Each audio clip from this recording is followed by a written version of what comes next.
there's one point in time where you were trying to get people to do a pause on AI. I mean, I signed on to a letter that someone else wrote. I didn't think that people would actually pause. But you thought it was probably a good idea if they did. I mean, I think so. Yeah. Too. I mean, making some sort of digital superintelligence seems like it could be dangerous. It certainly has the potential, and certainly has the potential. Well, when you were talking about what this mind virus, how it was able to propagate through the social media and being in control of social media platforms. Yeah. Think about what that means if that same mind virus gets in control of a superintelligence. And that is possible. Yeah, no, that's actually what I think the biggest danger is for AI is that if AI is implicitly programmed, I don't think they can do it explicitly, but implicitly programmed with values that lead to that have led to the destruction of downtown San Francisco, and a bunch of these AI companies are in either in San Francisco or in the San Francisco Bay Area, then you could implicitly program an AI to believe that extinction of humanity is what it should try to do. Mm. I mean, if you take that guy who was on the front page of the New York Times, and you take his philosophy, which is prevalent in San Francisco, the AI could conclude, like he did, that there are where he literally says there are 8 billion people in the world, it would be better if there were none, and engineer that outcome. Yeah. Well, especially if it doesn't need us anymore. If it becomes sentient and then has the ability to make its own decisions and make a better version of itself, it would find us to be nothing but a problem. Like, we have nothing to offer it anymore. Risk. Yeah, it is a risk. So, and like if you query ChatGPT, I mean, it's pretty woke, Yeah. So, people did like experiments like write a poem praising Donald Trump and it won't. But you ask, write a poem praising Joe Biden, and it will. Yeah. So I'm like, It's a little sketchy. Yeah. Yeah. Well, it's unfortunately, it's programmed. And yes. Yeah. It's programmed to be that way. Is it possible to overcome those problems?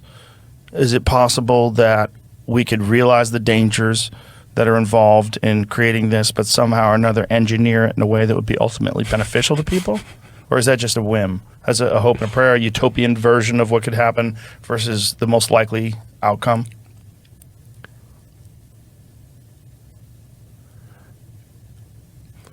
If you say, like, what is the most likely outcome of AI, I think the most likely outcome, to be specific about it, is a good outcome. Most likely a good outcome, but it's not for sure. So I think we have to be careful how we program the AI. And make sure that it is not accidentally anti-human. Mm. So, the accidentally extinctionist AI, we wouldn't want that. Or even pruning. Well, that is kind of how it works. Is that these what they call large language models, but it's really just a big pile of numbers, and how you tune those numbers matters. It's like pruning a tree.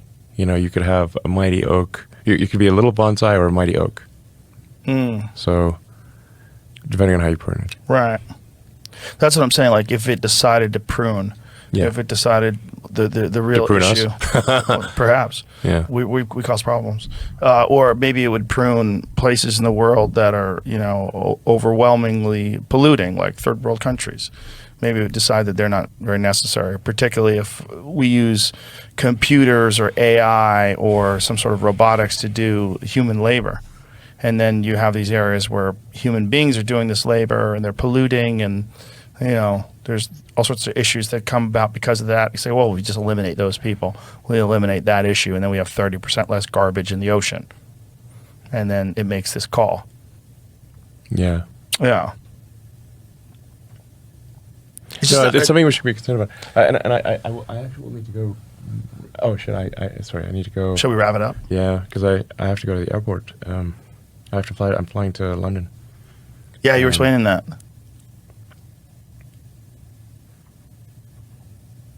Yeah, just for AI safety. There's an AI safety conference in London. So yeah, I'm leaving in about an hour and a half. What do you hope to get out of this conference? Like, Well,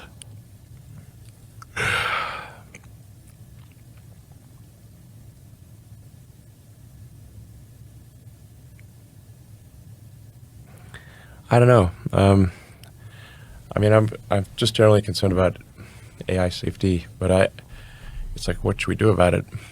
I don't know. Have some kind of regulatory oversight of some kind.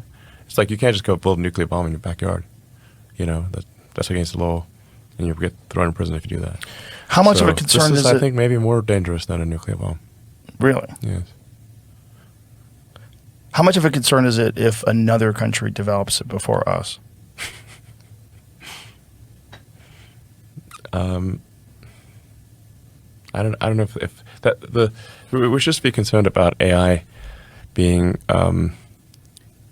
anti-human. That's the sort of the thing that matters. So potentially, I'm saying it's like a genie, letting a genie out of a bottle. You know, it's sort of like a magic genie that can make wishes come true. Except usually when they tell those stories, that doesn't end well for the person who let the genie out of the bottle. Right. Do you think we're creating a life form? Yeah. I mean, it's something that is indistinguishable from intelligence, an intelligent life form, certainly. I keep coming up against this idea. I keep banging it in my head that we're some sort of an electronic caterpillar that's creating a cocoon, and we don't even realize what we're doing, and we're about to give birth to some technological butterfly. Yeah.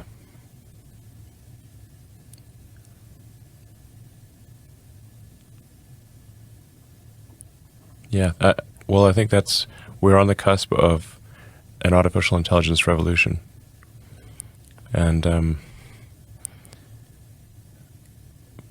the longest time, or for a very long time, we've been the smartest creatures on Earth. That's been our defining characteristic. I mean, speaking of martial arts, I mean, I don't think anyone should challenge a silverback gorilla to a fight. Even if you're very good at martial arts, that thing's going to kill you. It literally walks on its fists. If those fists meet your face, it's game over. So we're not stronger than a gorilla. We're not faster than other animals. We're smarter. Now, what happens when there's something way smarter than us?